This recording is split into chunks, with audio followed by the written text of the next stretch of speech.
सदका सतगुरु की मेहर सदका मनाया जा रहा है। सब तो पहला सारिया संगतां नूं हजूर दे पहले प्रकाश दियां लख लख मुबारकबाद होवे। बड़े प्यार सहित आप जी पिछले कई दिनों तो कथा कीर्तन गुरु जस गुरु इतिहास गुरमत विचार नाल जुड़े हुए हो। आओ साध संगत दास नूं भी आप जी के दर्शन करन दा सुभाग प्राप्त होया। कुछ कहन तो पहला सारे एक बारी गुरु फतेह की सांझ पाओ। कोई रसना वांझी ना रहे। गज के आखो जी वाहिगुरु जी का खालसा वाहिगुरु जी की फतेह। सतगुरां दी पवित्र बाणी का वचन है, सतगुरु देव प्रतख हर मूरत। तुसां ने सतगुरां दे पहले प्रकाश दियां विद्वानां पासों सारी तरतीब भी सुनी होएगी भी गुरु साहब जी ने किवें बाणी एकत्र कीते, किवें एक थां ते इकट्ठियां कीते और भाई गुरदास साहब राही किवें इस पवित्र बाणी की संपादना सतगुरां ने करवाई और किवें और किस थां ते गुरु साहब जी ने पहला प्रकाश किया। ये सारियां ने जिहड़ा आप कई सालों तो पिछे गुरपुरब मना रहे हैं सब नूं पता है और विद्वानां पासों आप जी ने सुनिया भी होवेगा। दास केवल हजूर दी इस पवित्र बाणी का बचन है वो मुख रख के कुछ बचन आप जी नाल सांझी करदा है। सतगुरु कहंदे गुरदेव गुरु एक रब दी प्रतख मूरत है। मूरत का मतलब तस्वीर है, तुसी जानदे।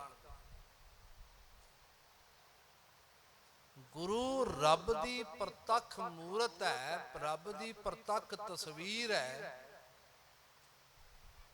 वैसे रब दे स्वरूप गुरु के सवारो जदों रब दे स्वरूपां बारे बाणी विच पढ़ीदा है ते गुरु साहब कहंदे ना उसका रूप है, ना रेख है, ना रंग है, ना उहदी माता है, ना उहदा कोई पिता है। फिर उहदा स्वरूप किवें है? रब गुरु रब दा स्वरूप किवें है? क्योंकि रब दा ते कोई है ही नहीं, ना कोई चक्कर चिन्ह अर बरन जात अर पात नहिन जहें रूप रंग अर रेख भेख को कह ना सकत के। कोई उहदा भेख नहीं कह सकता, कोई उहदा रूप ते रंग नहीं दस सकता, कोई उहदा स्वरूप बयान नहीं कर सकता। पर गुरुदेव कहंदे ने गुरु रब दी मूरत है। चेते रखियो असी धन गुरु नानक साहब महाराज जी तो लैके 10वें पातशाह तक शरीरक जामे विच सिख जगत ने सिख उम्मत ने गुरु के दर्शन किए। उस तो उपरंत असी शब्द गुरु दे दर्शन कर रहे हैं और जुगां जुगांतरां तक गुरु के सवारों शब्द गुरु दे दर्शन करते रहांगे।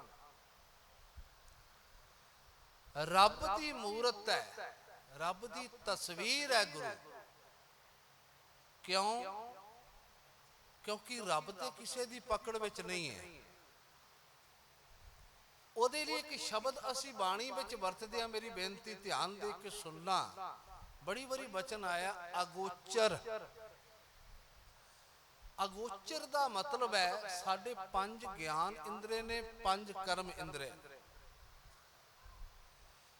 5 ज्ञान इंद्रियां राही ज्ञान अंदर जांदा है, सानू बोध हुंदा है। 5 कर्म इंद्रियां नाल असी कर्म करदे। अगोचर का मतलब है जेड़ा ना 5 ज्ञान इंद्रियां दी पहुंच विच होवे, ना 5 कर्म इंद्रियां दी पहुंच विच होवे। ਨਾ ਜਿਹਨੂੰ ਹੱਥ ਸਪਰਸ਼ ਕਰ ਸਕਣ, ਨਾ ਜਿਹਨੂੰ ਅੱਖਾਂ ਵੇਖ ਸਕਣ, ਨਾ ਜਿਹਨੂੰ ਕੰਨ ਸੁਣ ਸਕਣ, ਉਹ ਅਗੋਚਰ ਹੈ। ਜਿੱਥੋਂ ਤੱਕ ਪੰਜਾਂ ਇੰਦਰੀਆਂ ਦੀ ਪਹੁੰਚ ਨਾ ਹੋਵੇ, ਰੱਬ ਅਗੋਚਰ ਹੈ। ਫਿਰ ਐਸਾ ਅਗੋਚਰ ਗੁਰੂ ਦੀ ਤਸਵੀਰ ਵਿੱਚ ਕਿਵੇਂ ਆ ਗਿਆ? ਐਸਾ ਜਿਹੜਾ ਪੰਜਾਂ ਗਿਆਨ ਇੰਦਰੀਆਂ ਤੋਂ ਬਾਹਰ ਹੈ, ਪੰਜ ਕਰਮ ਇੰਦਰੀਆਂ ਤੋਂ ਬਾਹਰ ਹੈ, ਜਿਹਦਾ ਰੂਪ ਰੇਖ ਤੇ ਰੰਗ ਨਹੀਂ ਹੈ, ਉਹ ਗੁਰੂ ਵਿੱਚ ਆਪਣੀ ਮੂਰਤ ਬਣ ਕੇ ਕਿਉਂ ਵਿਦਮਾਨ ਹੋ ਗਿਆ? ਚੇਤੇ ਰੱਖਿਓ, ਗੁਰੂ ਕੀ ਮੂਰਤ ਰੱਬ ਦੀ ਮੂਰਤ ਹੈ। ਗੁਰੂ ਰੱਬ ਦੀ ਮੂਰਤ ਹੈ।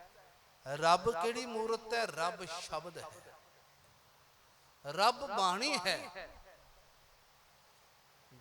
ਰੱਬ ਬਾਣੀ ਦੇ ਰੂਪ ਵਿੱਚ, ਸ਼ਬਦ ਦੇ ਰੂਪ ਵਿੱਚ ਗੁਰੂ ਵਿੱਚ ਪ੍ਰਵੇਸ਼ ਕੀਤਾ, ਤੇ ਗੁਰੂ ਨਾਨਕ ਪਾਤਸ਼ਾਹ ਮਹਾਰਾਜ ਜੀ ਨੇ ਉਸ ਪ੍ਰਕਾਸ਼ ਸਰੂਪ ਵਾਹਿਗੁਰੂ ਨੂੰ ਆਪਣੇ ਸਰੀਰ ਦੇ ਮੁਖਾਰ ਬਿੰਦ ਰਾਹੀਂ ਸਾਡੇ ਸਰੀਰ ਧਾਰੀਆਂ ਨੂੰ ਉਪਦੇਸ਼ ਜਿਹੜਾ ਸੀ ਉਚਾਰਨ ਕਰ ਦਿੱਤਾ।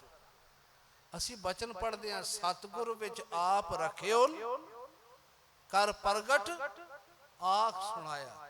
ਰੱਬ ਨੇ ਆਖਿਆ ਮੇਰੀ ਕੋਈ ਤਸਵੀਰ ਨਹੀਂ ਹੈ, ਮੇਰਾ ਕੋਈ ਰੂਪ ਤੇ ਰੰਗ ਨਹੀਂ ਹੈ, ਮੈਂ ਪ੍ਰਗਟ ਹੋਣਾ ਚਾਹਨਾ, ਪਰ ਪ੍ਰਗਟ ਕਿਵੇਂ ਹੋਵਾਂ? ਮੈਂ ਪ੍ਰਗਟ ਹੋਣਾ ਚਾਹਨਾ, ਨਾ ਮੇਰੀ ਕੋਈ ਮਾਤਾ ਹੈ, ਨਾ ਮੇਰਾ ਕੋਈ ਪਿਤਾ ਹੈ, ਨਾ ਮੇਰਾ ਕੋਈ ਰੂਪ ਹੈ, ਨਾ ਮੇਰਾ ਕੋਈ ਰੰਗ ਹੈ, ਪਰ ਪ੍ਰਗਟ ਕਿਵੇਂ ਹੋਵਾਂ?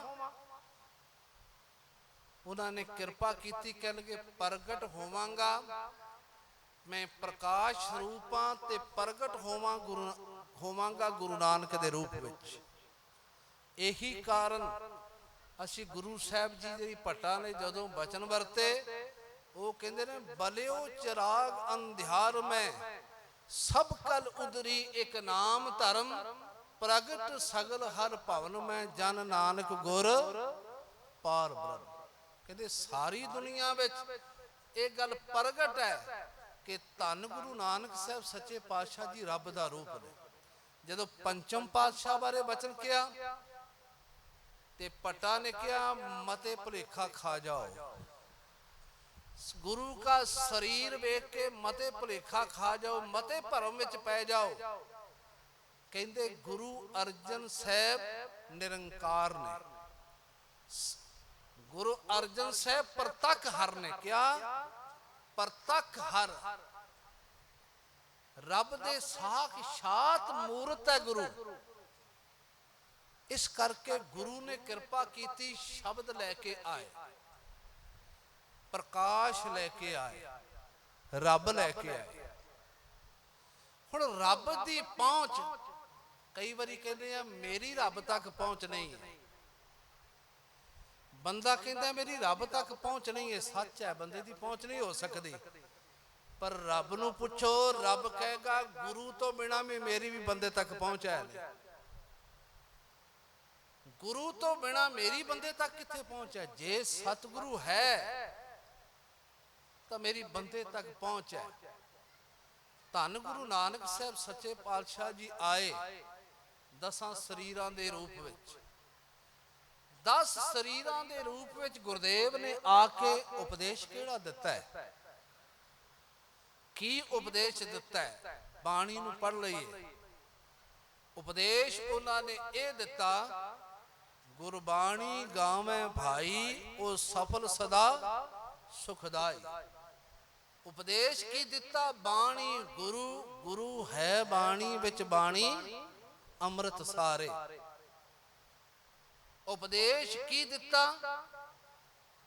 ये बाणी दे लड़ लगी, ये बाणी तेनू उत्थे लै जाएगी जिथे निरंकार रहिंदा है। जिथे निरंकार रहिंदा, मैं कई बारी वैसे बेनती पहला भी संगतां विच करदा, पर एक साखी बड़ी भावपूर्त है। वो इस गल नूं खोलण वास्ते ते समझण वास्ते बड़ा बरीक ज्ञान रखदी। गुरु कलगियां वाले ने एक दिन तुसा सारिया ने सुनी, एक दिन एक तीर लिया, उहदे नाल एक खंभ बन्निया, म्यान ते चढ़ाया ते छड़ दिता। गरीब नवाज पातशाह जी ने सिखा नूं आखिया, भाई इस तीर नूं लभ के लियाओ। सिख गए, बड़ी दूर तक ढूंढिया, लभ्या, पर किधरे भी तीर नहीं लभा। आखिर आके सिखा ने बेनती की, पातशाह बड़ा यतन किया पर तीर नहीं लभा। सतगुरु हस के कहन लगे, तीर लभना भी नहीं सी। पूछया जी क्यों? कह लगे, मैं तीर नाल हुमां दे खंभ बन दिते सन, उस तीर नूं हुमां दे खंभ हुमां दे देश लै गए। महाराज उपदेश की देना चाहते हो? कहंदे जिवें तीर धरती ते नहीं किधरे लभ्या, चेते रखियो हुमां दी संगत करके वह हुमां दे देश चला गया। जिस बंदे दी सुरत बाणी नाल जुड़ेगी, इस शब्द नाल जुड़ेगी, वो सुरत भी मिरत मंडल विच नहीं रहेगी, वो निरंकार दे घर चली जाए। देखो बड़ा वड्डा ज्ञान है। रब ने सीधा कुछ नहीं किया। मैं पहला बेनती की, ना उहदा रूप ना उहदा रंग, कुछ नहीं किया, ना वो कह सकता है। जो कुछ किया है रब बोलिया, गुरु नानक के रूप विच बोलिया। जदों रब बोलिया, गुरु अंगद साहिब महाराज जी के रूप विच बोलिया। जदों बोलिया ते गुरु अमरदास गुरु रामदास के रूप विच बोलिया। बोलिया ते पंचम पातशाह अगे सारे 10 पातशाह के रूप विच बोलिया। जे अज बोलदा ते गुरु ग्रंथ साहिब महाराज जी के रूप विच बोलदा।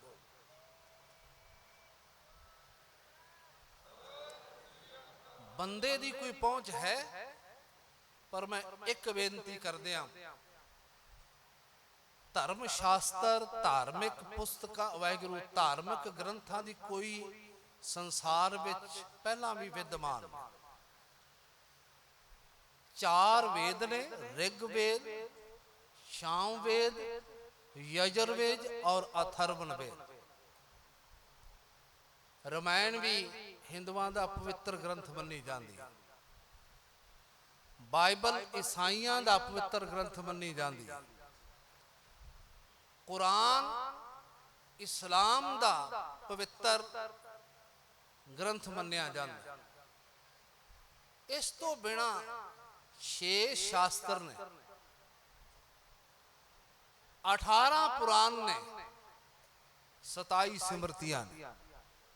इन्ने धार्मिक ग्रंथ ने, इन्हां चों कोई राजनीतिक ग्रंथ नहीं है। ये सारे धार्मिक ग्रंथ ने, सारे आपो अपने धर्मां नाल संबंधित हैं, सारे सत्कारयोग ने। किसी दे धर्म नूं, किसी दे धर्म ग्रंथ नूं निंदना नहीं चाहिए। हर एक दी गुरु के सारे पहुंच है। दुनिया विच अवतार भी होए, किसी नूं 14 कला कहा गया, किसी नूं 16 कला कहा गया। कला का मतलब हुंदा है जिहदे विच गुण होण। इहदे विच 16 तरह दीयां कला ने। ये 16 तरह दे करिश्मे कर सकदा है। ये 14 तरह के करिश्मे कर सकता है। धन गुरु नानक साहिब महाराज जी बारे जदों बाणी नूं पुछया तो उन्होंने कह दिता, बाबे नानक विच रब वसदा है। ये ना 14 विच है ना 16 विच। महाराज इन्हां दी कला किनियां ने? कहण लगे अनंत कला जिहड़ियां गिणियां नहीं जा सकदी। अनंत कला ने। अनंत कला होए ठाकुर चढ़िया। धन श्री गुरु ग्रंथ गुरु साहब जी ने जो साडे ते किरपा की, पहली किरपा साडे ते सतगुरु गुरु नानक साहब ने कीते। भाई गुरदास साहब कहंदे ने, बाबे ने हाथ विच सोटा लिया, एक हाथ विच ਸ਼ਬਦ ਕਿਤਾਬ ਵਰਤਿਆ ਉੱਥੇ। ਆਸਾ ਹੱਥ ਕਿਤਾਬ ਕੱਚ। ਇੱਥੋਂ ਹੀ ਮੇਰੀ ਪੀਰੀ ਸ਼ੁਰੂ ਹੁੰਦੀ ਹੈ। ਸੋਟਾ ਭਗਤੀ ਦਾ ਪ੍ਰਤੀਕ ਨਹੀਂ ਹੈ। ਸੋਟੇ ਨਾਲ ਜੇ ਤੁਸੀਂ ਕਹੋ ਸੋਟਾ ਮਾਲਾ ਦਾ ਕੰਮ ਤੇ ਕਰਦਾ ਨਹੀਂ, ਪਰ ਮਾਲਾ ਸੋਟੇ ਦਾ ਕੰਮ ਵੀ ਨਹੀਂ ਕਰਦੀ। ਗੁਰੂ ਨਾਨਕ ਬਾਬਾ ਜੀ ਨੇ ਆਪਣੇ ਹੱਥ ਵਿੱਚ ਆਸਾ ਪਕੜਿਆ, ਸੋਟਾ ਪਕੜਿਆ ਤੇ ਕਿਤਾਬ ਕੱਛ ਵਿੱਚ। ਹੁਣ ਆਪਾਂ ਸੋਚੀਏ ਵੀ ਉਹ ਕਿਤਾਬ ਕਿਹੜੀ ਸੀ। ਗੁਰੂ ਨਾਨਕ ਬਾਬਾ ਕਿਹੜੀ ਕਿਤਾਬ ਆਪਣੇ ਨਾਲ ਰੱਖਦੇ ਸਨ? ਚੇਤੇ ਰੱਖਿਓ, ਉਹ ਕਿਤਾਬ ਉਹੀ ਸੀ ਜਿਹਦੇ ਵਿੱਚ ਸਤਿਗੁਰੂ ਜੀ ਕਹਿੰਦੇ ਮਰਦਾਨਿਆਂ ਬਾਜ਼ਾਰ ਬਾਬ ਬਾਣੀ ਆਈਏ, ਕਾਈ ਸਿਫਤ ਖੁਦਾ ਦੇ ਦੀਦਾਰ ਦੀ ਕਰੀਏ। ਬਾਣੀ ਆਉਂਦੀ ਤੇ ਉਸ ਸ਼ਬਦ ਨੂੰ ਉਚਾਰ ਕੇ ਲਿਖ ਲਿਆ ਜਾਂਦਾ। ਉਹ ਬਾਣੀ ਪਹਿਲਾ ਕਿਤਾਬ ਹੈ। ਪੰਚਮ ਪਾਤਸ਼ਾਹ ਦਾ ਵੇਲਾ ਹੋਇਆ, ਉਹ ਕਿਤਾਬ ਨਹੀਂ, ਸਤਿਗੁਰਾਂ ਨੇ ਕਿਹਾ ਇਹਦੇ ਵਿੱਚ ਬਾਣੀ ਦਾ ਸੰਗ੍ਰਹਿ ਬਹੁਤਾ ਵੱਧ ਗਿਆ। ਸਤਿਕਾਰਯੋਗ ਸ਼ਬਦ ਵਰਤ ਦਿੱਤਾ, ਆਖਿਆ ਇਹ ਪੋਥੀ ਹੈ।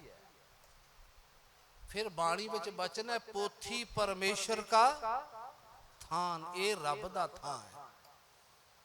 ਉਸ ਤੋਂ ਬਾਅਦ ਦਸਮ ਪਾਤਸ਼ਾਹ ਦਾ ਸਮਾਂ ਆਇਆ। ਉਹਨਾਂ ਨੇ ਆਖਿਆ ਇਹ ਬਾਣੀ ਗ੍ਰੰਥ ਹੈ। ਬੜਾ ਸਨਮਾਨਯੋਗ ਸ਼ਬਦ ਹੈ। ਇਹ ਬਾਣੀ ਗ੍ਰੰਥ ਹੈ ਤੇ ਗ੍ਰੰਥ ਵੀ ਸਧਾਰਨ ਨਹੀਂ। ਪੁੱਛਿਆ ਕਿਹੜਾ ਗ੍ਰੰਥ ਹੈ? ਕਹਿੰਦੇ ਗੁਰੂ ਗ੍ਰੰਥ ਹੈ। ਇਹਦੇ ਵਿੱਚ, ਇਸ ਬਾਣੀ ਵਿੱਚ ਗੁਰੂ ਹੈ, ਉਸ ਗੁਰੂ ਵਿੱਚ ਰੱਬ ਰਹਿੰਦਾ। ਇਸ ਬਾਣੀ ਵਿੱਚ ਸ਼ਬਦ ਹੈ, ਪ੍ਰਕਾਸ਼ ਹੈ, ਉਹ ਪ੍ਰਕਾਸ਼ ਗੁਰੂ ਹੈ ਤੇ ਉਸ ਪ੍ਰਕਾਸ਼ ਵਿੱਚ ਰੱਬ, ਗੁਰੂ ਵਿੱਚ ਰੱਬ ਰਹਿੰਦਾ, ਪ੍ਰਕਾਸ਼ ਸਰੂਪ। ਇਹ ਸਾਡੇ ਤੇ ਪਰਉਪਕਾਰ ਕੀਤਾ ਕਿ ਸਾਰੇ ਧਾਰਮਿਕ ਗ੍ਰੰਥ ਸਨਮਾਨਯੋਗ, ਪਰ ਕਿਸੇ ਨੂੰ ਗੁਰੂ ਦੀ ਉਪਾਧੀ ਨਹੀਂ। ਗੁਰੂ ਦੀ ਉਪਾਧੀ ਕੇਵਲ ਗੁਰੂ ਗ੍ਰੰਥ ਸਾਹਿਬ ਮਹਾਰਾਜ ਜੀ। ਸ਼ਰਧਾ ਦੇ ਫੁੱਲ ਹਰ ਇੱਕ ਭੇਟਾ ਕਰ ਸਕਦਾ ਹੈ, ਪਰ ਮੱਥਾ ਗੁਰੂ ਨੂੰ ਟੇਕਿਆ ਜਾ ਸਕਦਾ। ਪੁੱਛਿਆ ਸੀ ਸਤਿਗੁਰੂ, ਇੱਕ ਬੇਨਤੀ ਕਰਦੇ ਆ, ਤੁਸੀਂ ਕਹਿੰਦੇ ਹੋ ਬਾਣੀ ਗੁਰੂ ਹੈ, ਇਸ ਗੁਰੂ ਵਿੱਚ ਰੱਬ ਰਹਿੰਦਾ ਹੈ, ਦੱਸੋ ਦਰਸ਼ਨ ਕਰਨੇ ਹੋਣ ਜੇ ਸਰੀਰ ਹੁੰਦਾ ਤੇ ਕੀ ਫਰਕ ਸੀ? ਦਸਮ ਪਾਤਸ਼ਾਹੀਆਂ ਨੇ ਅੱਗੇ ਵੀ ਤੇ ਪ੍ਰਣਾਲੀ ਚੱਲ ਸਕਦੀ ਹੈ। ਸਤਿਗੁਰੂ ਕਹਿ ਲੱਗੇ ਨਹੀਂ, ਮੋਰੇ ਸਰੀਰ ਤੇ ਹੈ ਜਾਨ ਤੇ ਹੈ ਦੀਰਘ। ਮੇਰੇ ਸਰੀਰ ਤੋਂ ਇਹ ਬਾਣੀ ਦੀਰਘ ਹੈ, ਵੱਡੀ ਹੈ। ਸਾਹਿਬ ਜਾਨ ਅਦੈਬ ਕਹੇ ਹੋ, ਮੈਂ ਇਹਨੂੰ ਸਾਹਿਬ ਜਾਣ ਕੇ ਇਹਦਾ ਅਦਬ ਕਰਦਾ। ਫਿਰ ਗੱਲ ਰਹੀ, ਕਹਿਣ ਲੱਗੇ ਮੇਰਾ ਸਰੀਰ ਅਗਰ ਇਸੇ ਤਰ੍ਹਾਂ ਤੁਹਾਡੇ ਵਰਗਾ ਰਹੇਗਾ, ਮੈਂ ਸਾਰੀਆਂ ਥਾਵਾਂ ਤੇ ਇੱਕ ਸਰੀਰ ਨਹੀਂ ਜਾ ਸਕਦਾ। ਸਾਰੀਆਂ ਥਾਵਾਂ ਤੇ ਇੱਕ ਸਰੀਰ ਨਹੀਂ ਜਾ ਸਕਦਾ। ਸਭ ਥਾਨ ਸਮੇਂ ਕਬਹੂ ਨਾ ਦਰਸੈ ਹੈ। ਇੱਕ ਸਰੀਰ ਸਾਰੀਆਂ ਥਾਵਾਂ ਤੇ ਦਰਸ਼ਨ ਕਿਵੇਂ ਦੇਗਾ? ਕਹਿਣ ਲੱਗੇ ਗ੍ਰੰਥ ਰਿਦਾ ਗੁਰ ਕਾ ਇਹ ਜਾਨੋ, ਉੱਤਮ ਹੈ ਸਭ ਕਾਲ ਰਹੇ। ਇਹ ਗੁਰੂ ਦਾ ਹਿਰਦਾ ਹੈ, ਇਹ ਰੱਬ ਦਾ ਸਰੂਪ ਹੈ। ਜਿੱਥੇ ਜਿੱਥੇ ਜਾਓਗੇ ਯਾਦ ਕਰੋਗੇ, ਕਹਿੰਦੇ ਬਾਣੀ ਤੁਹਾਡੇ ਨਾਲ ਰਹੇਗੀ। ਬਾਣੀ ਤੁਹਾਡੇ ਨਾਲ ਰਹੇਗੀ। ਅਸੀਂ ਸ਼ਬਦ ਪੜ੍ਹਦੇ ਆ ਨਾ, ਸੋ ਸਤਿਗੁਰ ਪਿਆਰਾ ਮੇਰਾ ਨਾਲ ਹੈ। ਪਰ ਕਿਹਨਾਂ ਦੇ ਨਾਲ ਹੈ?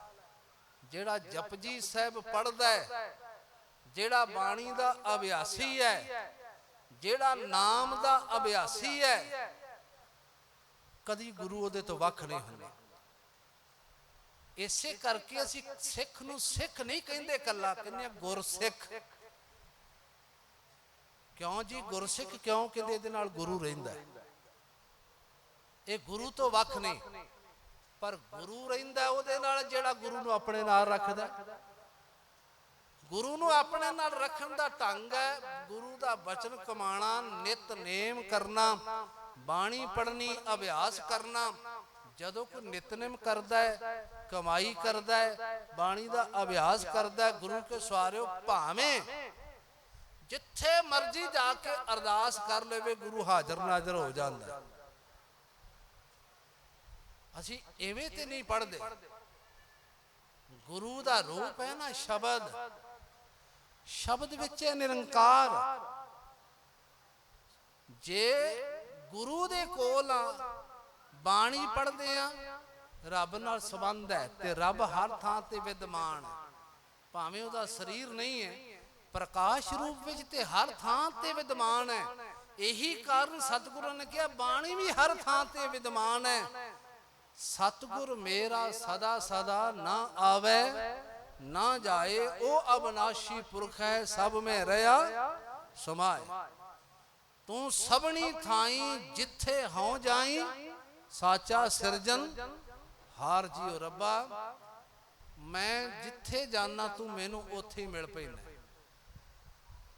ਮੈਂ ਜਿੱਥੇ ਜਾਣਾ ਉੱਥੇ ਤੇਰੇ ਦੀਦਾਰ ਹੋ ਜਾਂਦੇ ਨੇ। ਕਿਉਂਕਿ ਚੇਤੇ ਰੱਖਿਓ, ਜਿਹੜੇ ਲੋਕ ਬਾਣੀ ਦੇ ਅਭਿਆਸੀ ਨੇ, ਉਹਨਾਂ ਤੋਂ ਕਦੀ ਰੱਬ ਦੂਰ ਹੋਵੇ, ਗੁਰੂ ਦੂਰ ਹੋਵੇ, ਸਵਾਲ ਹੀ ਪੈਦਾ ਨਹੀਂ। ਰੱਬ ਤੇ ਗੁਰੂ ਉਹਦੇ ਤੋਂ ਦੂਰ ਹੁੰਦਾ ਹੈ ਜਿਹਨੇ ਆਪ ਦੂਰ ਕੀਤਾ ਹੈ। ਆਪ ਦੂਰ ਕਿੰਨੇ ਕੀਤਾ ਹੈ? ਆਪ ਦੂਰ ਕੀਤਾ ਹੈ ਜਿਹਨੇ ਗੁਰੂ ਦਾ ਬਚਨ ਨਹੀਂ ਮੰਨਿਆ। ਅਸੀਂ ਕਈ ਵਾਰੀ ਕਹਿੰਦੇ ਆ ਵੀ ਸਤਿਗੁਰੂ ਕਹਿੰਦੇ ਨੇ ਬਿਰਥੀ ਕਦੇ ਨਾ ਹੋਵਈ ਜਨ ਕੀ ਅਰਦਾਸ। ਵੀ ਜਨ ਅਰਦਾਸ ਕਰੇ ਬਿਰਥ ਨਹੀਂ ਹੁੰਦੀ, ਬਿਰਥਾ ਨਹੀਂ ਜਾਂਦੀ। ਮੈਂ ਤੇ ਕਈ ਵਾਰੀ ਅਰਦਾਸ ਕੀਤੀ ਹੈ, ਪੂਰੀ ਨਹੀਂ ਹੋਈ, ਤੇ ਉਹਨੂੰ ਪੁੱਛਣ ਦੀ ਲੋੜ ਹੈ, ਭਲਿਆ ਤੂੰ ਜਨ ਹੈ? ਜਨ ਬਣਨ ਵਾਸਤੇ ਤੇ ਮਿਟਣ ਦੀ ਲੋੜ ਹੈ। ਕਿੰਨੇ ਵਜੇ ਉੱਠਦਾ, ਕਿੰਨਾ ਕੁ ਨਿਤਨੇਮ ਕਰਦਾ, ਕਿੰਨਾ ਕੁ ਮੂਲ ਮੰਤਰ ਦਾ ਅਭਿਆਸ ਕਰਦਾ, ਕਿੰਨਾ ਕੁ ਧਿਆਨ ਲਾਨਾ। ਉਹ ਕਹੇਗਾ ਜੀ ਮੈਂ ਗੁਰੂ ਘਰ ਜਾਣਾ, ਮੈਂ ਕੀਰਤਨ ਵੀ ਸੁਣਦਾ,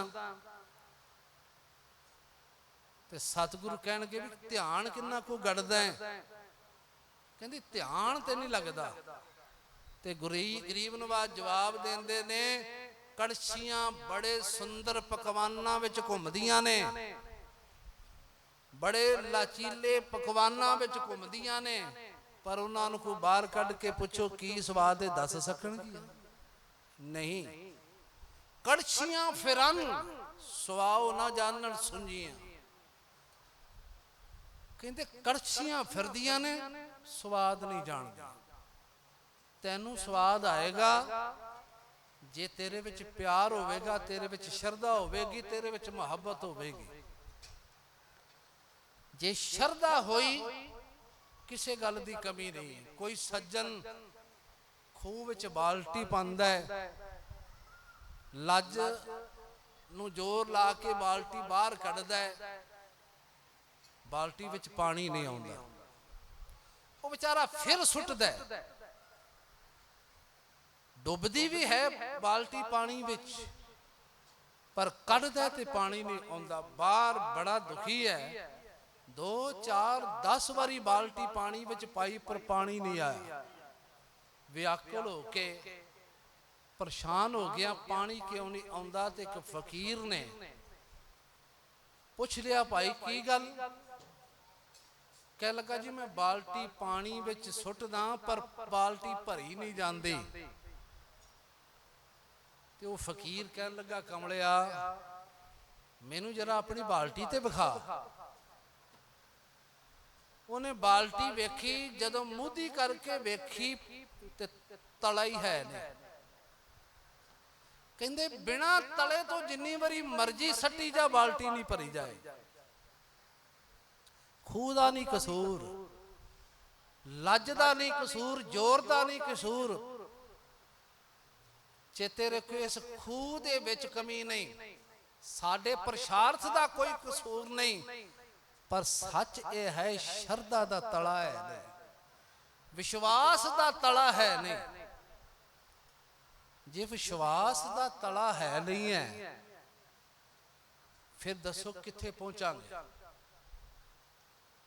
ਜੇ ਗੁਰੂ ਤੇ ਵਿਸ਼ਵਾਸ ਨਹੀਂ, ਗੁਰੂ ਤੇ ਭਰੋਸਾ ਨਹੀਂ, ਕਿੱਥੇ ਪਹੁੰਚਾਂਗੇ। ਕੁਝ ਮਿਲ ਜਾਏਗਾ, ਸਾਨੂੰ ਜਵਾਬ ਮਿਲੇਗਾ ਨਹੀਂ। ਗੁਰੂ ਤੇ ਕਹਿੰਦਾ ਪ੍ਰਤੀਤ ਹੀ ਆਈ ਤਿਨ ਜਨ ਕੇ ਤਿਨ ਕੋ ਪਦਵੀ ਉੱਚ ਪਈ। ਜੇ ਤੈਨੂੰ ਪ੍ਰਤੀਤ ਆ ਜਾਏ, ਤੈਨੂੰ ਭਰੋਸਾ ਆ ਜਾਏ ਕਿ ਮੇਰਾ ਗੁਰੂ ਕੁਝ ਕਰਨ ਵਾਲਾ, ਮੇਰਾ ਗੁਰੂ ਕੁਝ ਕਰ ਸਕਦਾ। ਭਾਈ ਵੀਰ ਸਿੰਘ ਸਾਹਿਬ ਨੇ ਇੱਕ ਬਚਨ ਕਿਹਾ, ਭਾਈ ਸਾਹਿਬ ਕਹਿੰਦੇ ਨੇ ਜਿਨ੍ਹਾਂ ਨੂੰ ਤਨ ਦਾ ਰੋਗ ਹੋਵੇ, ਸਰੀਰ ਦਾ ਰੋਗ ਹੋਵੇ, ਉਹ ਬਾਣੀ ਪੜਨ, ਸਿਮਰਨ ਕਰਨ ਤੇ ਗੁਰੂ ਤੇ ਵਿਸ਼ਵਾਸ ਰੱਖ ਕੇ ਕਹਿਣ ਹੁਣ ਮੇਰਾ ਰੋਗ ਜਾ ਰਿਹਾ ਹੈ, ਹੁਣ ਮੈਂ ਠੀਕ ਹੋ ਰਿਹਾ, ਹੁਣ ਮੈਂ ਤੰਦਰੁਸਤ ਹੋ ਰਿਹਾ। ਕਹਿੰਦੇ ਇੱਕ ਦਿਨ ਐਸਾ ਸਮਾਂ ਆ ਜਾਏਗਾ, ਤੰਦਰੁਸਤੀ ਮਿਲ ਜਾਏਗੀ। ਵਿਸ਼ਵਾਸ ਤੇ ਹੋਵੇ। ਜੇ ਵਿਸ਼ਵਾਸ ਨਹੀਂ ਹੈ ਤੇ ਗੁਰੂ ਕੇ ਸਵਾਰ ਫਿਰ ਬਾਲਟੀ ਵਾਰ-ਵਾਰ ਸੁੱਟਦੇ ਆ, ਖਾਲੀ ਬਾਹਰ ਆ ਜਾਂਦੀ। ਇਸ ਕਰਕੇ ਮੁੱਦਤ ਗੁਰੂ ਦੇ ਚਰਨਾਂ ਵਿੱਚ ਲੰਘ ਜਾਏ ਤੇ ਸਤਿਗੁਰੂ ਕਹਿੰਦੇ ਇੱਕ ਛਿਨ ਐਸਾ ਲਿਆ ਉਹਦੇ ਵਿੱਚ, ਤੇਰਾ ਗੁਰੂ ਤੇਰੇ ਤੇ ਇੰਨਾ ਖੁਸ਼ ਹੋ ਜਾਏ ਤੈਨੂੰ ਗੁਲਵਕੜੀ ਪਾ ਲਵੇ, ਤੇਰੇ ਤੇ ਭਰੋਸਾ ਕਰ ਲਵੇ। ਜੇ ਅਸੀਂ ਭਰੋਸਾ ਕਰਾਂਗੇ, ਚੇਤੇ ਰੱਖਿਓ, ਤੇ ਗੁਰੂ ਵੀ ਭਰੋਸਾ ਕਰੇਗਾ। ਅਸੀਂ ਵਿਸ਼ਵਾਸ ਕਰਾਂਗੇ ਤੇ ਗੁਰੂ ਵੀ ਵਿਸ਼ਵਾਸ ਕਰੇਗਾ। ਸਮਾਂ ਹੋ ਗਿਆ। ਪੰਜ ਪਿਆਰੇ ਸਹਿਬਾਨ ਅੰਮ੍ਰਿਤ ਸੰਚਾਰ ਸ਼ਾਇਦ ਹੋਇਆ ਹੈ ਤੇ ਬੜੇ ਪਿਆਰ ਨਾਲ ਆਏ ਨੇ ਸਾਰੇ। ਉਹਨਾਂ ਦੇ ਸਤਿਕਾਰ ਵਿੱਚ ਇੱਕ ਜਕਾਰਾ ਲਾਓ, ਬੋਲੇ ਸੋਨਿਹਾ। ਜੀ ਆਇਆਂ ਨੂੰ, ਗੁਰੂ ਕਿਰਪਾ। ਇਸੇ ਤਰ੍ਹਾਂ ਪਿਆਰ ਨਾਲ ਜੁੜੇ ਰਹੋ। ਸਟੇਜ ਤੇ ਪੰਜ ਪਿਆਰਿਆਂ ਨੂੰ ਸੁਭਾਇਮਾਨ ਕਰ ਬੇਨਤੀ ਕਰ ਰਿਹਾ ਸਾਂ। ਗਰੀਬ ਨਵਾਜ ਪਾਤਸ਼ਾਹ ਮਹਾਰਾਜ ਕਹਿੰਦੇ ਪ੍ਰਤੀਤ ਕਰ, ਵਿਸ਼ਵਾਸ ਕਰ, ਵੇਖੀ ਤੇਰੇ ਤੇ ਤੈਨੂੰ ਗੁਰੂ ਜਲਾਓ ਬਖਸ਼ਦਾ। ਗੁਰੂ ਤੇਰੇ ਅੰਦਰ ਆਨੰਦ ਪ੍ਰਸੰਨਤਾ ਬਖਸ਼ਦਾ। ਪਰ ਬਾਣੀ ਨਾਲ ਪਿਆਰ ਤੇ ਹੋਵੇ, ਬਾਣੀ ਨਾਲ ਮੁਹੱਬਤ ਤੇ ਹੋਵੇ। ਇਹ ਵਿਸ਼ਵਾਸ ਰੱਖ ਕੇ ਬਾਣੀ ਪੜ੍ਹਨੀ ਹੈ। ਸਾਰੇ ਇੱਕ ਵਾਰੀ ਆ ਪੰਕਤੀ ਗਾਓ, ਕੋਈ ਰਸਨਾ ਬਾਂਝੀ ਨਾ ਰਹੇ। ਵਾਹੋ ਵਾਹੋ ਬਾਣੀ ਨਿਰੰਕਾਰ ਹੈ, ਵਾਹੋ ਵਾਹੋ ਬਾਣੀ ਨਿਰੰਕਾਰ ਹੈ, ਵਾਹੋ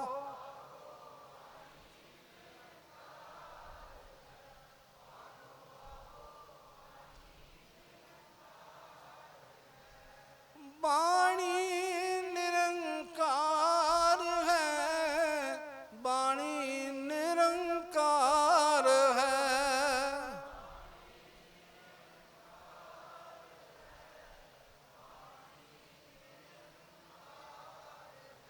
ਵਾਹੋ ਵਾਹੋ ਬਾਣੀ ਨਿਰੰਕਾਰ ਹੈ, ਵਾਹੋ ਵਾਹੋ ਬਾਣੀ ਨਿਰੰਕਾਰ ਹੈ।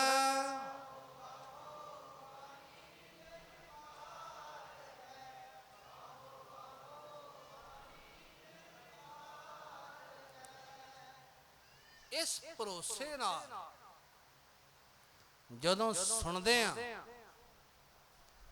ਬਾਣੀ, ਸਾਡੀ ਜ਼ਿੰਦਗੀ ਦੇ ਸਫ਼ਰ ਨੂੰ ਤੈਅ ਕਰਾਉਣ ਲੱਗਿਆਂ ਦੇਰ ਨਹੀਂ ਲਾਉਂਦੀ। ਇਸ ਵਿਸ਼ਵਾਸ ਨਾਲ ਬਾਬੇ ਅਮਰਦਾਸ ਨੇ ਸੁਣਿਆ ਸ਼ਬਦ ਇੱਕ ਸੀ,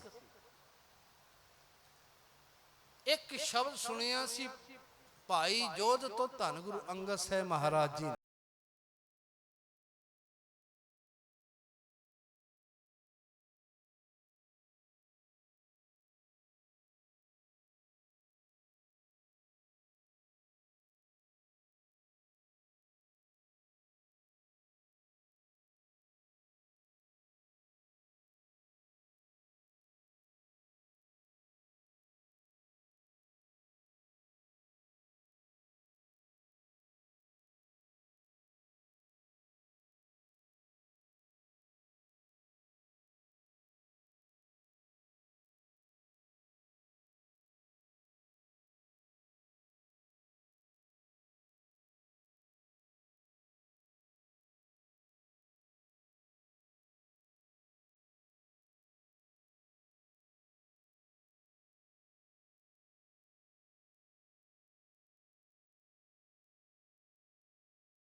ਜਿਹੜਾ ਵੀ ਬੰਦਾ ਕਰੇਗਾ ਉਹਨੂੰ ਧਰਮੀ ਮੰਨਿਆ ਜਾਏਗਾ।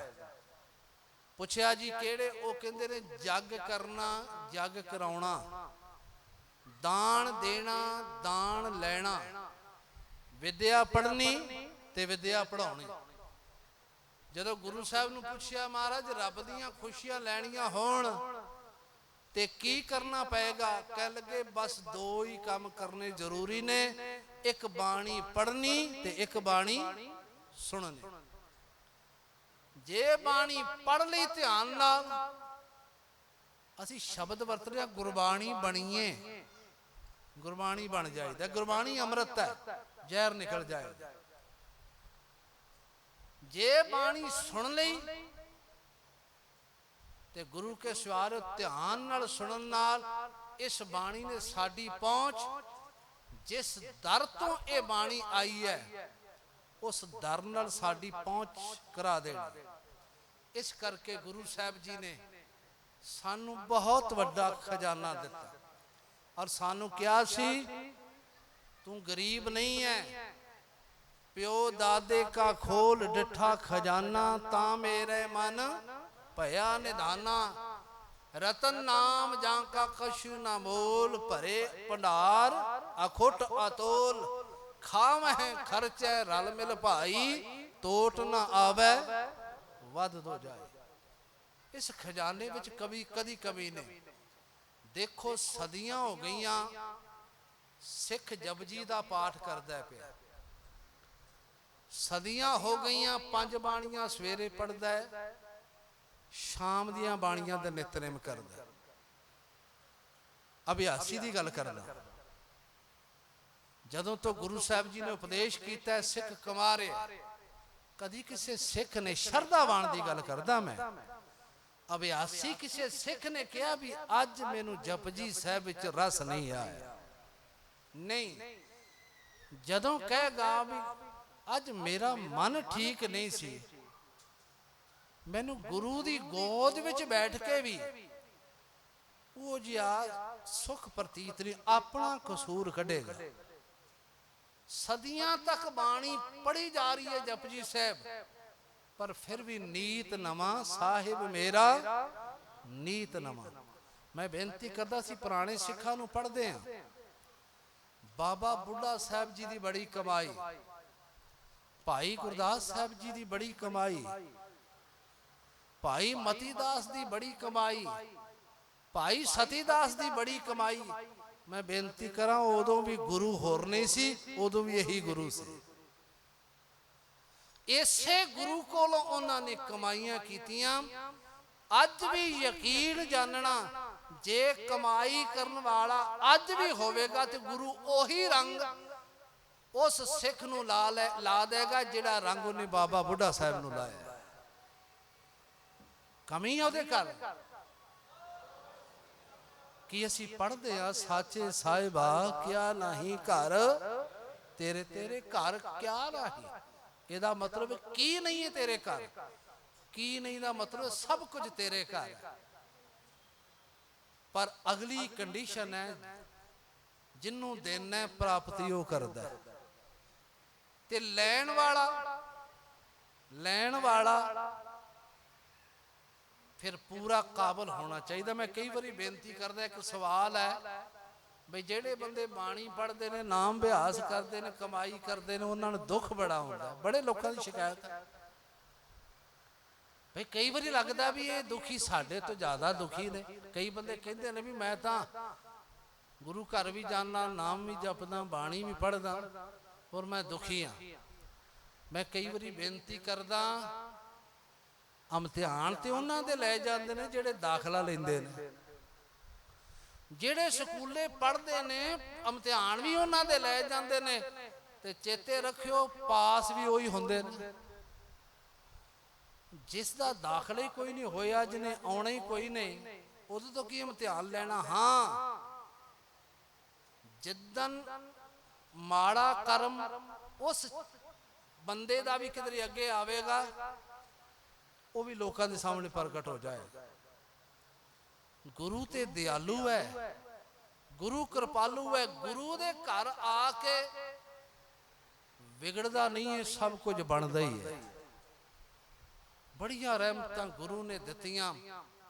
ਔਰ ਮੈਂ ਬੇਨਤੀ ਕਰਾਂ, ਸਾਡਾ ਧਰਮ ਸਿੱਖ ਧਰਮ ਸਭ ਤੋਂ ਛੋਟਾ ਧਰਮ, ਸਭ ਤੋਂ ਛੋਟਾ ਧਰਮ, ਪਰ ਇਹਦੀ ਚਮਕ ਸਾਰਿਆਂ ਤੋਂ ਜ਼ਿਆਦਾ। ਛੋਟਾ ਛੋਟਾ ਸਭ ਤੋਂ ਜ਼ਿਆਦਾ, ਪਰ ਚਮਕ ਸਾਰਿਆਂ ਤੋਂ ਜ਼ਿਆਦਾ। ਕਿਉਂ? ਕਿਉਂਕਿ ਇਹਦੇ ਅੰਦਰ ਗੁਰੂ ਨੇ ਸ਼ਬਦ ਐਸਾ ਭਰਿਆ, ਇਹਨੂੰ ਸ਼ਬਦ ਦੇ ਲੜ ਲਾਇਆ, ਇਹਨੂੰ ਸਰੀਰ ਦੇ ਲੜ ਨਹੀਂ ਲਾਇਆ। ਇਹਦੇ ਗੁਰੂ ਦਾ ਗੁਰਪੁਰਬ ਤੇ ਮਨਾਇਆ ਜਾਏਗਾ, ਪ੍ਰਕਾਸ਼ ਪੁਰਬ, ਪਰ ਇਹਦੇ ਗੁਰੂ ਦਾ ਕਦੀ ਅੰਤਲਾ ਦਿਨ ਨਹੀਂ ਮਨਾਇਆ ਜਾਏਗਾ। ਇਹਦਾ ਗੁਰੂ ਅਵਿਨਾਸ਼ੀ ਹੈ, ਸਿੱਖ ਵੀ ਅਵਿਨਾਸ਼ੀ ਹੈ। ਸਰੀਰਾਂ ਦੇ ਮਰਨ ਨਾਲ ਸਿੱਖ ਨਹੀਂ ਕਦੀ ਮਰਦਾ, ਸਰੀਰਾਂ ਦੇ ਨਾਸ ਹੋਣ ਨਾਲ ਕਦੀ ਸਿੱਖ ਨਹੀਂ ਮਰਦਾ। ਤੁਸੀਂ ਬਾਬਾ ਬੁੱਢਾ ਸਾਹਿਬ ਦਾ ਸਰੀਰ ਓਲੇ ਕਰ ਸਕਦੇ ਹੋ, ਪਰ ਉਹਨਾਂ ਦੀ ਕਰਨੀ ਓਲੇ ਕਰ ਸਕਦੇ ਹੋ? ਭਾਈ ਗੁਰਦਾਸ ਸਾਹਿਬ ਦਾ ਸਰੀਰ ਓਲੇ ਹੋ ਗਿਆ, ਪਰ ਜਿਹੜੀ ਕਰਨੀ ਉਹਨਾਂ ਨੇ ਘਾਲੀ ਉਹ ਦੂਰ ਕਰ ਸਕਦੇ ਨਹੀਂ। ਇਸ ਕਰਕੇ ਸਾਡੇ ਸਤਿਗੁਰਾਂ ਨੇ ਸਾਡੇ ਤੇ ਮਿਹਰ ਕੀਤੇ, ਪਹਿਲਾ ਪ੍ਰਕਾਸ਼ ਕੀਤਾ। ਮੈਨੂੰ ਇੱਕ ਕਵੀ ਦਾ ਬੋਲ ਯਾਦ ਆਉਂਦਾ, ਬੜਾ ਖੂਬਸੂਰਤ ਲੱਗਦਾ ਹੈ। ਕਹਿੰਦੇ ਹਰਮੰਦਰ ਸਾਹਿਬ ਦੀ ਧਰਤੀ ਤੇ ਪ੍ਰਕਾਸ਼ ਕੀਤਾ। ਅਸੀਂ ਤਾਂ ਨਿੱਕੀ ਨਿੱਕੀ ਗੱਲ ਤੋਂ ਡਰਦੇ ਬੜੇ ਨਾ ਜੀ। ਹਰਮੰਦਰ ਸਾਹਿਬ ਨਾ ਕਹੋ, ਦਰਬਾਰ ਸਾਹਿਬ ਕਹੋ। ਕਿਉਂ ਨਾ ਕਹੋ? ਹਰਮੰਦਰ ਦੇ ਮਤਲਬ ਨੇ ਰੱਬ ਦਾ ਮੰਦਰ, ਵਾਹਿਗੁਰੂ ਦਾ ਮੰਦਰ। ਮੈਂ ਕਈ ਵਾਰੀ ਬੇਨਤੀ ਕਰਦਾ, ਬਾਕੀ ਸਾਰੇ ਗੁਰਦੁਆਰੇ ਨੇ ਇੱਕੋ ਹੀ ਐਸਾ, ਬਾਕੀ ਸਾਰੇ ਗੁਰੂ ਘਰ ਜਾਂ ਗੁਰੂਆਂ ਨੇ ਆਪਣੇ ਸਰੀਰ ਨਾਲ ਦੇ ਹੁੰਦਿਆਂ ਤਾਂ ਨਹੀਂ, ਧਰਮਸ਼ਾਲੀ ਬਣੀ, ਬਾਅਦ ਚ ਸਿੱਖਾਂ ਨੇ ਬਣਾਏ। ਇੱਕੋ ਇੱਕ ਐਸਾ ਰੱਬ ਦਾ ਘਰ ਹੈ ਜਿਹੜਾ ਰੱਬ ਨੇ ਆਪ ਆਪਣੇ ਹੱਥਾਂ ਨਾਲ ਬਣਾਇਆ। ਇਸ ਕਰਕੇ ਉਸ ਰੱਬ ਦੇ ਘਰ ਵਿੱਚ ਰੱਬ ਨੂੰ ਗੁਰੂ ਅਰਜਨ ਸਾਹਿਬ ਨੇ ਪ੍ਰਕਾਸ਼ ਕਰ ਦਿੱਤਾ। ਉਸ ਕਵੀ ਨੇ ਬਚਨ ਕਹਿ ਲਗੇ, ਮੈਂ ਕੀਰਤਨ ਸੁਣਿਆ, ਆਨੰਦ ਆਇਆ, ਰਸ ਆਇਆ। ਤੇ ਕਹਿੰਦੇ ਮੈਨੂੰ ਇਉਂ ਲੱਗਿਆ, ਮੈਨੂੰ ਕਿਸੇ ਨੇ ਪੁੱਛਿਆ ਵੀ ਲੋਕੀ ਸਵਰਗਾਂ ਦੀ ਗੱਲ ਕਰਦੇ ਨੇ, ਸਵਰਗ ਚੰਗਾ ਕਿ ਇਹ ਦਰਬਾਰ ਸਾਹਿਬ ਚੰਗਾ? ਹਰਮੰਦਰ ਸਾਹਿਬ ਦਾ ਆਨੰਦ ਆਇਆ ਤੈਨੂੰ? ਉਹ ਕਹਿਣ ਲੱਗਾ ਵੀ ਮੈਂ ਸਿੱਧੀ ਸਾਵੀਂ ਤੇ ਗੱਲ ਤੈਨੂੰ ਨਹੀਂ ਕਹਿੰਦਾ, ਮੇਰੀ ਗੱਲ ਦੀ ਰਮਜ ਸਮਝ ਲਈ। ਉਹ ਕਹਿੰਦਾ ਵੀ ਰੱਬ ਨੇ ਇੱਕ ਦਿਨ ਤਕੜੀ ਪਕੜੀ, ਤਰਾਜੂ ਪਕੜ ਕੇ ਤੋਲਿਆ, ਇੱਕ ਪਾਸੇ ਸਵਰਗ ਪਾ ਲਿਆ ਤੇ ਇੱਕ ਪਾਸੇ ਹਰਮੰਦਰ ਪਾ ਲਿਆ। ਜਿਹੜਾ ਭਾਰਾ ਸੀ ਧਰਤੀ ਤੇ ਰਹਿ ਗਿਆ, ਜਿਹੜਾ ਹੌਲਾ ਸੀ ਅਸਮਾਨ ਤੇ ਚੜ ਗਿਆ। ਮੇਰਾ ਗੁਰੂ ਭਾਰਾ ਹੈ ਤੇ ਗੁਰੂ ਨੇ ਕਿਰਪਾ ਕੀਤੀ, ਸਾਨੂੰ ਉਹ ਗੁਰੂ ਦਿੱਤਾ ਜਿਹੜਾ ਅਵਿਨਾਸ਼ੀ ਹੈ, ਔਰ ਉਹ ਥਾਂ ਦਿੱਤੀ ਜਿਹੜੀ ਅਵਿਨਾਸ਼ੀ ਹੈ। ਬੜਿਆਂ ਨੇ ਬਰੂਦ ਭਰ ਕੇ ਉਡਾਉਣ ਦੀ ਕੋਸ਼ਿਸ਼ ਕੀਤੀ, ਆਪਣਾ ਅੱਜ ਤੱਕ ਪਤਾ ਨਹੀਂ ਹੈ ਕਿੱਥੇ ਗਏ, ਪਰ ਹਰਮੰਦਰ ਸਾਹਿਬ ਦੇ ਸੋਨੇ ਦੀਆਂ ਚਮਕਾਂ ਅੱਜ ਵੀ ਦੂਣੀਆਂ ਤੇ ਨਹੀਂ।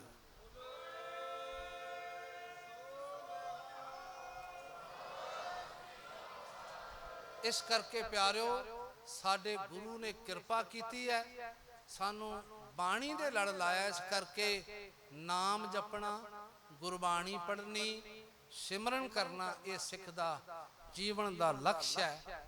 ਸਤਿਗੁਰੂ ਮਿਹਰ ਕਰਨ, ਸਭ ਨੂੰ ਚੜ੍ਹਦੀਆਂ ਕਲਾ ਬਖਸ਼ਿਸ਼ ਕਰਨ, ਆਪਣੇ ਚਰਨਾਂ ਨਾਲ ਜੋੜਨ, ਆਪਣੀ ਬਾਣੀ ਨਾਲ ਜੋੜਨ।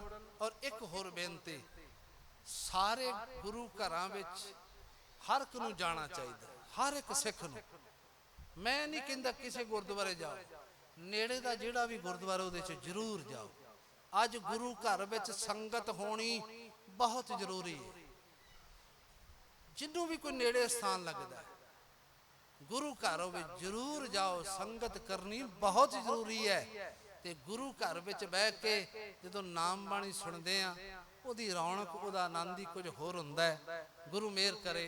ਤੁਹਾਡਾ ਸਭ ਦਾ ਧੰਨਵਾਦ, ਕੋਟਾਨ ਕੋਟ ਧੰਨਵਾਦ। ਸ੍ਰੀ ਗੁਰੂ ਗ੍ਰੰਥ ਸਾਹਿਬ ਸੱਚੇ ਪਾਤਸ਼ਾਹ ਜੀ ਦਾ, ਪੰਜ ਪਿਆਰੇ ਗੁਰੂ ਸਰੂਪ ਨੇ, ਉਹਨਾਂ ਦਾ, ਸਾਰੀ ਸੰਗਤ ਦਾ, ਔਰ ਸਾਰੇ ਪ੍ਰਬੰਧਕਾਂ ਦਾ ਬਹੁਤ ਬਹੁਤ ਧੰਨਵਾਦ।